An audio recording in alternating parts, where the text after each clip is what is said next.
To everyone, including you, Madam Speaker, but to my family, friends, and constituents, happy Valentine's Day. Today I'm standing in the House of Commons to discuss and defend the position of my party in regards to Bill C-10.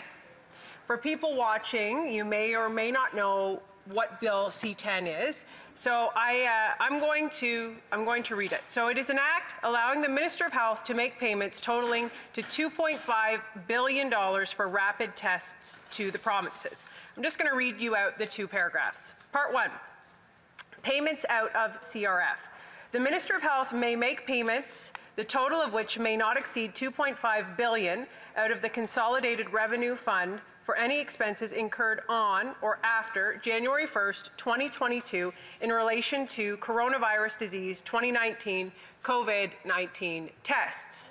Transfers. Number 2, the Minister of Health may transfer to any province or territory or to any body or person in Canada any coronavirus disease 2019 COVID-19 tests or instruments used in relation to those tests acquired by Her Majesty in right of Canada on or after April 1st, 2021. Now, Madam Speaker, I'm not an economist, but I do know that spending money we don't have for tests that we needed 2 years ago is not an investment, but rather a waste.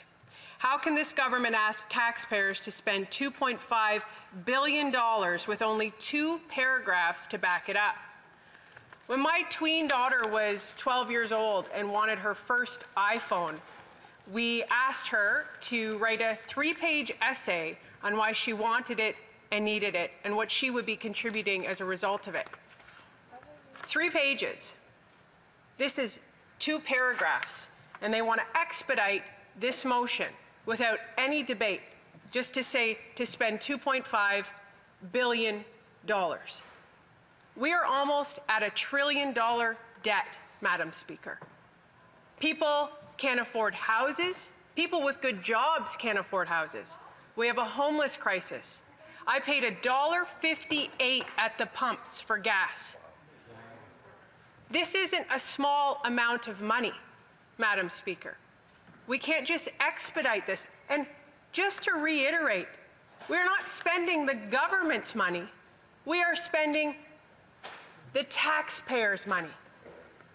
So we need to make sure we are having adequate debate to spend such an astronomical amount of money that should have been invested 2 years ago. We are not in the same space that we were 2 years ago, Madam Speaker. The Chief Public Health Officer, Dr. Tam, has stated that we need a more sustainable way to deal with the pandemic. How is spending money on tests that we needed 2 years ago sustainable? I think we can agree as a House that the response to COVID-19 is fluid. And I think there is an agreed motion here in the House that we are doing what we can to try and act and be doing the best thing we can to keep Canadians safe. But where we differ is execution. In order to take control of something that is ever-changing, one must be tactful and thoughtful in their approach. Outdated travel advisories, punitive restrictions and quarantines, federal vaccine mandates, and now to add to the list, $2.5 billion taxpayer dollars spent on tests that might be obsolete by the time they arrive. If COVID-19 reminded our country of anything, it's that we have a very stressed and delicate healthcare system. Our frontline workers, healthcare workers, are exhausted and they're burnt out.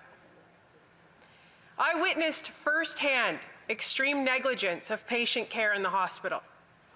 My mother was rushed to the hospital in July of 2021, only to wait hours in a hall to be seen. She wasn't offered any pain medication. She wasn't offered any water. No one even came to see her. Why are we talking about investing money, spending money on tests when we need to be talking about solving the problem? She waited in the hall as nurses and staff tended to overdose patients. Just last week, we talked about the opioid crisis in this country. Where is the money for that?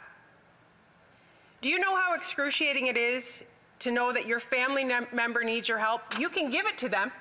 I could get my mom a glass of water. I could fluff her pillow, but I wasn't allowed in because of the restrictions. So you have to harass the charge nurse by calling repeatedly and asking for help. I've had so many healthcare workers reach out to me in their own state of mental health crisis because they go to bed at night and can't sleep because they know they don't have the resources to take care of their patients.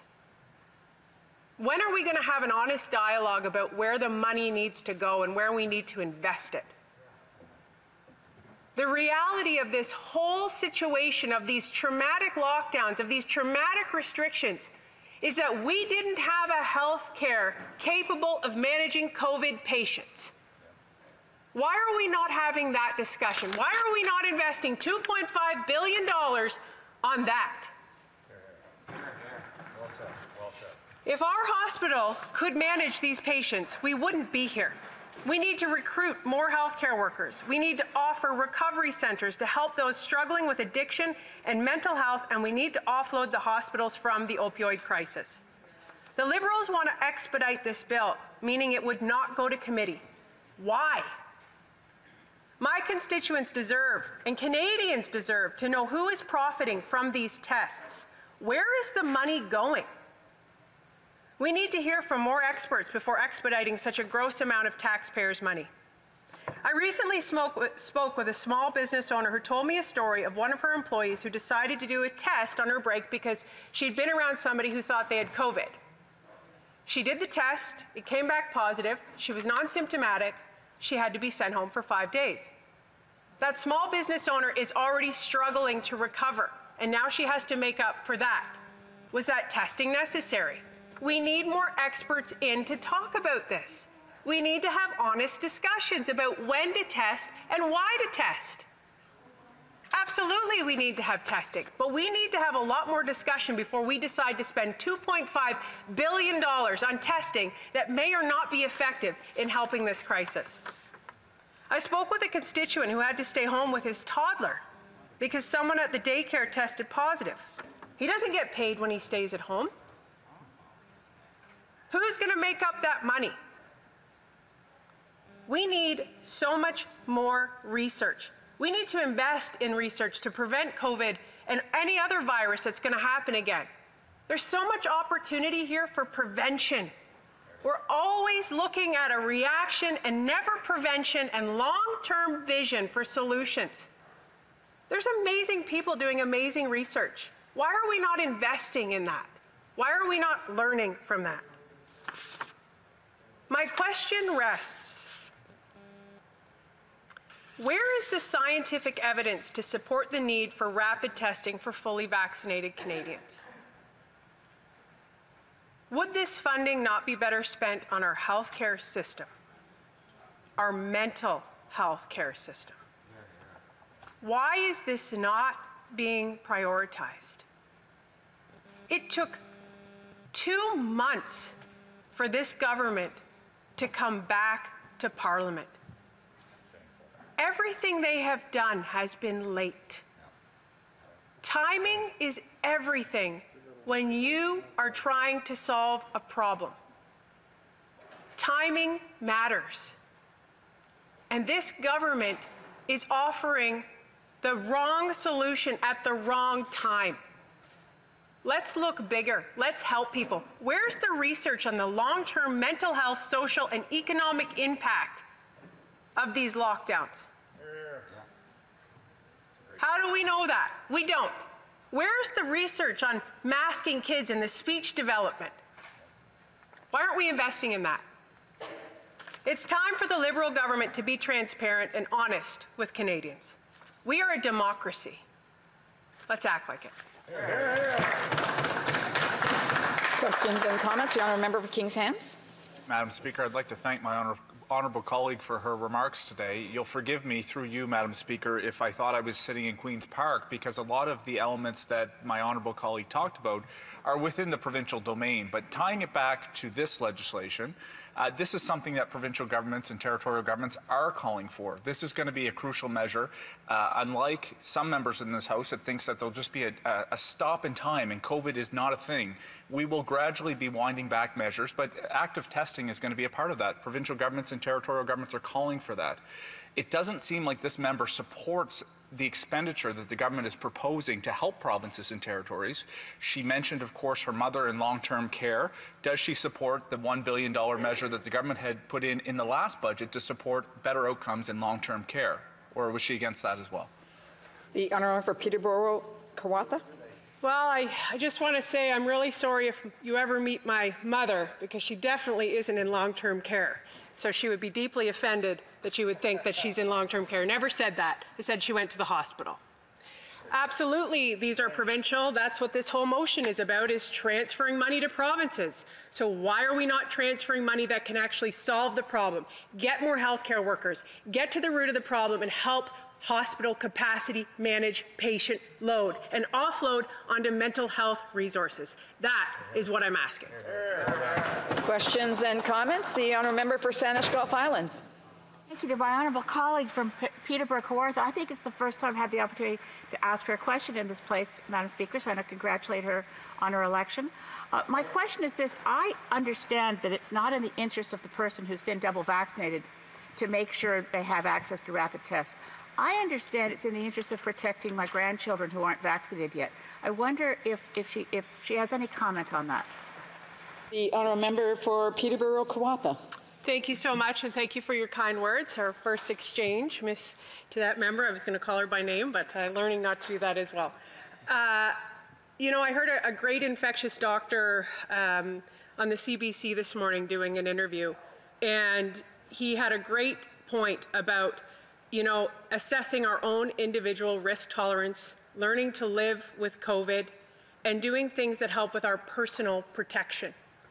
And so I think it's absolutely critical that when we go visit grandma or grandpa or somebody who is at high risk, that we have honest conversations with them, and that we are making sure that they feel safe and we feel safe, and that what we have, what we need to make everybody safe.